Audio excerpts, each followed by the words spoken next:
Dictation start now. Madam, I do not have animosity towards that language, and I do not have any hatred towards that language. I have got great respect for the Hindi speaking people and for the Hindi language, but I will not give it more love and more respect that I would give to my language. I love my own language and my own mother tongue more than anything else. This is the point we are stressing.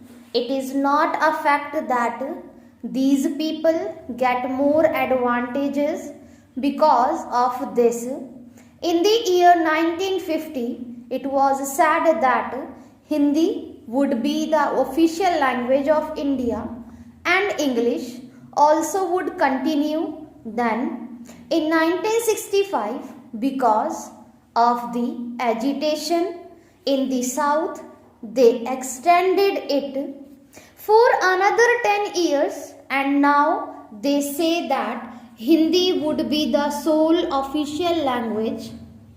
If at all a person is to be considered really an Indian, he should tolerate the Hindi imposition and he must read and write in that language. That is what it comes. Then, madam, they say that Hindi is spoken by a majority of the people. What is majority or minority here? It is a sentimental issue and it should not be treated as a majority or minority issue. This has to be considered and treated as a matter of justice and truth. They should consult the people of South India on this issue.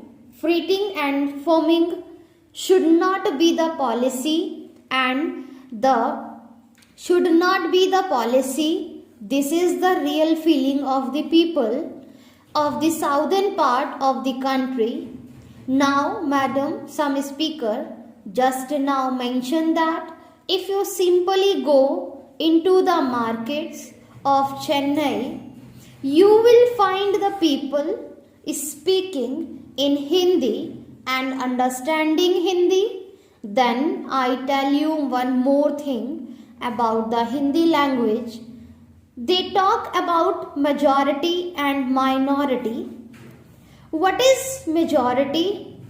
Majority means 51% of the population of this country who are speaking Hindi, but even according to the census report, it was stated that 42% of this country are in a position to understand Hindi.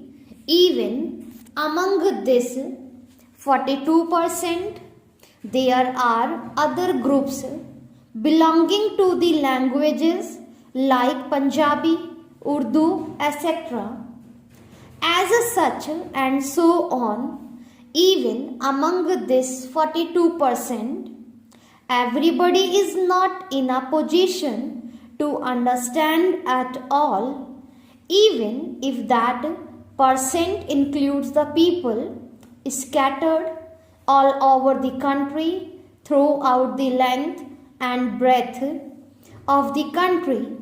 I can understand, but these people are confined to 3 or 4 states only, that is Rajasthan, Madhya Pradesh, Bihar and Uttar Pradesh, simply because some people somewhere in the northern part of the country understand this language.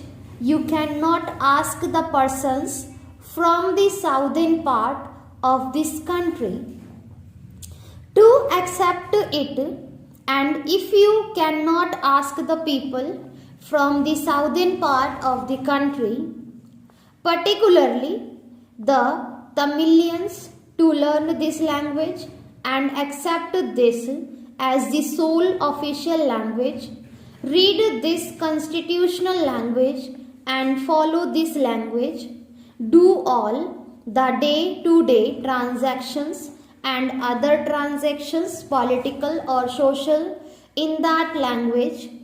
I have a very good language, a language which is very ancient. I do not know when it was born.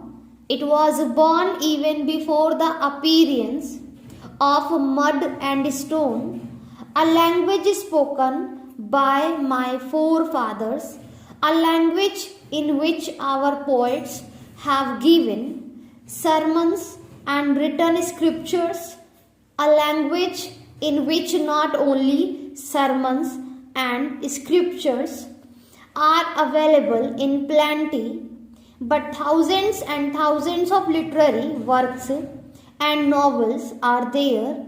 But I am not asking that language to be introduced as the sole official language for the whole of this country. If at all anybody has to come forward and ask others to learn a particular language, it is I who ask them to learn this language, but nobody would come forward and say, let us introduce Tamil as the sole official language. Why don't you think that if you are really an Indian, you should have that important language which is your language, and if you at all are an Indian, you should accept that important language also. Madam, in our constitution, we have accepted the community called the Anglo-Indian community. We have accepted that community in our constitution, and that Anglo-Indian community is a minority community, and that minority community speaks English and English as its mother tongue. Then is it not the bounden duty of the citizens of India to think that